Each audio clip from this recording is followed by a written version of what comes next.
பாதுகாத்துக்கொள்ற மிக முக்கியம். நம்முடைய கொள்கையை சமுதாய ரீதியாக நாங்கள் எங்களுடைய ஊர், எங்களுடைய நாடு, நாங்கள் எங்களுடைய உறவு என்ற அடிப்படையில் மட்டும்தான் தீர்வு பார்க்கிறோமே தவிர அல்லாஹ்வுடைய தூதருடைய தீர்ப்புகள் என்பது ஒரு சர்வசாதாரணம். அதை பற்றி நாம் பெருசா பார்க்கிறோம், அது தாற்பயம் தெரியல. ஆனால் அல்லாஹ் சொல்ல நீ மூமின் கிடையாது. எதுவரைக்கும் அல்லாஹ்வுடைய தூதருடைய தீர்ப்பு இருக்குது தெளிவாக. அல்லாஹ்வுடைய தூதர் சொன்ன சட்டம் இருக்கிறது, அல்லாஹ்வுடைய தூதர் சொன்ன கலாச்சாரம் இருக்கிறது. நபியலாருடைய கலாச்சாரம் தான் சிறந்த கலாச்சாரம். நபியலார் சொன்ன மார்க்கம் தான் இந்த உலகத்திலே உயர்ந்த ஒரு கொள்கை.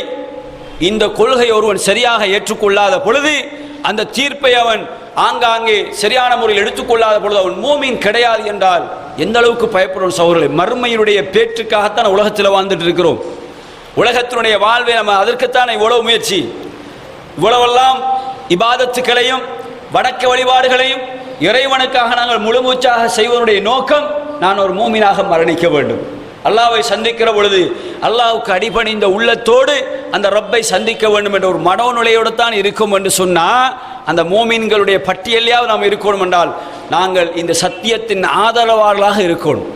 இந்த சத்தியத்தை சொல்லுகிற அந்த சமூகத்தோடு சார்ந்திருக்க வேண்டும், அவர்களோடு உதவியாளர்களாக இருக்க வேண்டும். அல்லாஹ்வுடைய தூதர் சொன்னார்கள், இந்த பூமியிலே ஒரு கூட்டம் சத்தியத்துக்கு உதவியாளராக இருந்து கொண்டே இருப்பார்கள். மறுமை நாள் வரைக்கும் அந்த சமூகம் இருக்கும்.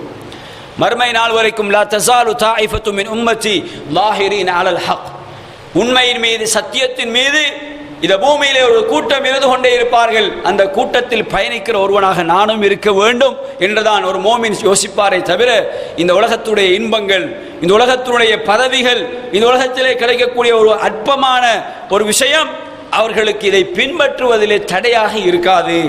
ஆக இதிலே நாங்கள் மிக கவனம் செலுத்த வேண்டும். எங்களுடைய ஊரை பொறுத்தளவிலே இந்த ஊரில் நடக்கக்கூடிய அனாச்சாரங்கள், நாங்கள் சில பகுதிகளுக்கு போய் பார்க்கிறோம், இஸ்லாமிய சமூகத்தைச் சேர்ந்த பெண்கள் அவர்கள் விபச்சார தொழிலிலே முன்னணியில் இருப்பதை பார்க்கிறோம். இன்னும் சில இடங்களை போய் பார்த்தால் குடு வியாபாரம், கஞ்சா வியாபாரம், இப்படிப்பட்ட அதாவது சுகர், அதாவது இந்த ஹெரோயின் போன்ற இப்படிப்பட்டவைகளையெல்லாம் அவர்கள் வியாபாரம் செய்கின்ற ஏஜெண்டுகளாக இந்த இஸ்லாமிய உம்மத்தில் உள்ளவர்கள் இருக்கிறார்கள். ஆனால் அல்லாஹ்வுடைய தூதரை பின்பற்றுகிறோம் என்று சொல்லுகிற ஒரு சமுதாயத்திலே ஹராம் என்பது அது ஒரு பெரிய ஒரு அலட்டிக் கொள்ளப்படுகின்ற ஒன்றாக இல்லை. இன்னும் ஒரு பக்கத்திலே ஷிர்க் வைக்கிற ஒரு சமுதாயம், கபறுகளில் போய் மண்டியிடுகின்ற ஒரு சமுதாயம். இந்த பூமியிலே ஷிர்க்கை ஒழிப்பதற்காக இந்த மார்க்கம் செய்த அப்படிப்பட்ட அடிப்படைகள் எல்லாம் தகத்தறியக்கூடிய அம்சங்களை இந்த இஸ்லாமிய உம்மத் செய்து கொண்டிருக்கிறது.